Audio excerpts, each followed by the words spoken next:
আসসালামু আলাইকুম রাহমাতুল্লাহি ওয়া বারাকাতুহু। প্রিয় মুসলমান ভাই ও বোনেরা, আশা করি আপনারা সবাই আল্লাহর রহমত ও দোয়ায় ভালো আছেন। আজ আমরা শিখব এমন একটি দোয়া যা আল্লাহর কাছে আমাদের দুঃখ ও কষ্ট কমাতে সাহায্য করে।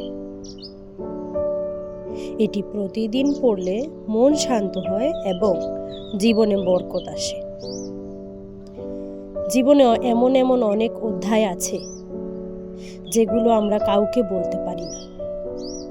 আমাদের অতীব আপনজন, অতীব সাথী, তাদের কাছেও আমরা এগুলো বলতে পারি না, কিন্তু আমরা এমন একজনের সাথে এগুলো শেয়ার করতে পারি, তিনি হলো মহান রব্বুল আলামিন।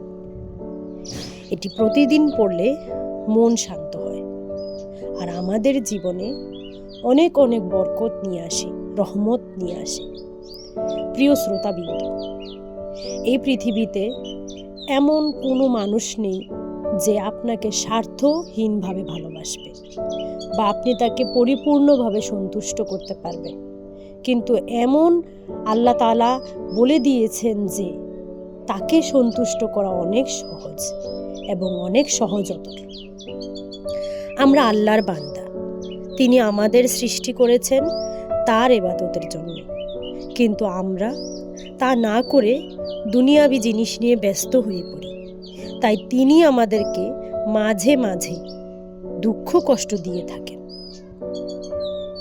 অভাব অনটন দিয়ে থাকেন, বিপদ আপদ দেন। আমরা এই সকল সমূহে পথভ্রষ্ট না হয়ে আল্লাহর দিকে মন দিব। আমরা নানাভাবে ইবাদত এবং দোয়া আমলের মধ্য দিয়ে আল্লাহর সন্তুষ্ট লাভ করব। প্রিয় শ্রোতাবৃন্দ, আমি আপনাদেরকে এই দোয়া সম্পর্কে এবং এই দোয়ার অর্থ সম্পর্কে তাৎপর্যপূর্ণ ব্যাখ্যা দিব। আপনারা ভিডিওটি শেষ পর্যন্ত দেখুন এবং আমার চ্যানেলটিকে লাইক এবং সাবস্ক্রাইব করে দিন। যদি ভিডিওটি ভালো লেগে থাকে বা আপনার কোনো উপকারে এসে থাকে, তাহলে এই কাজটি করবে। আমি চাই যে পৃথিবীর সকল মানুষ ভালো থাকুক। দোয়াটি হলো, আল্লাহুম্মা ইন্নী আউযু বিকা মিনাল হাম্মি ওয়াল হাযান ওয়াল আজমি ওয়াল কাসাল ওয়াল জুবনি ওয়াল বুখল ওয়াদ দালালি ওয়া গালাতির রিজাল।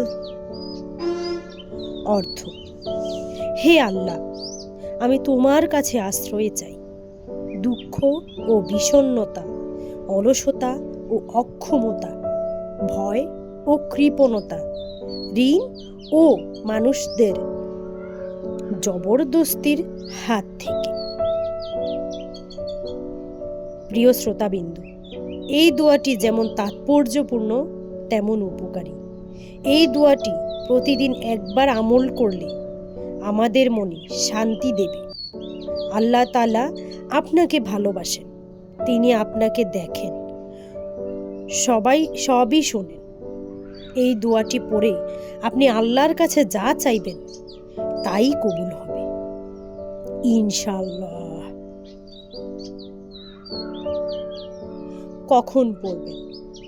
প্রিয় শ্রোতাবিন্দু, আল্লাহ তো সব সময় আমাদের সাথে আছেন, কিন্তু এমন এমন সময় আছে যে সময়গুলোতে দোয়া করলে, আল্লাহর কাছে হাত তুললে আল্লাহ কখনোই ফিরিয়ে দেয় না।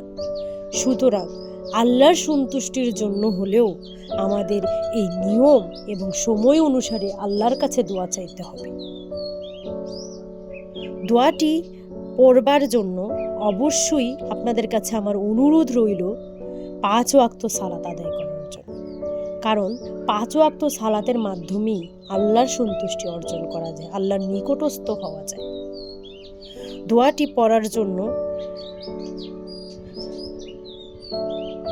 ফজরের পর ঘুমানোর আগে, মন খারাপ হলে, বিপদে পড়লে এই দোয়াটি করবেন। প্রিয় বন্ধুরা, আপনারা তো জানেন আল্লাহ আমাদেরকে